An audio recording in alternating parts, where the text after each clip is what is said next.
यो सुदन गुरुङ नेपाली हो। अब नेपाली गुरुङ मन के हुन्छ विदेशी हुन्छ। सरकारको दिमागमा जाम लाग्यो कि क्या हो कि आँखामा रतन्दो लाग्यो? अलिकति ज्ञान छ भने पढ्ने गर्नु पर्यो, संविधान पढेर आएर बोल्न पर्यो। पढ्न आउँदैन भने हामीसँग सिकाइमा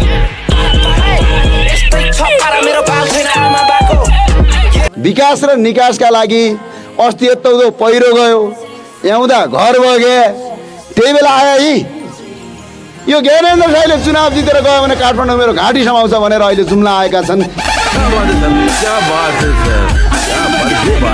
नपाए काशी जानु, न्याय नपाए गोर्खा जानु, भ्रष्टाचार गर्न नपाए केपी ओलीको क्याबिनेटमा आउनु। सामान्यज्यूले जसरी एक संगीन आरोप सरकारको नेतृत्व गरिरहेको सम्मान्य प्रधानमन्त्रीको नामै उच्चारण लिएर गर्नुभयो, यो विषयमा हाम्रो दलको गम्भीर ध्यान आकर्षण भएको छ। सामान्य सभामुख महोदय, यो विषय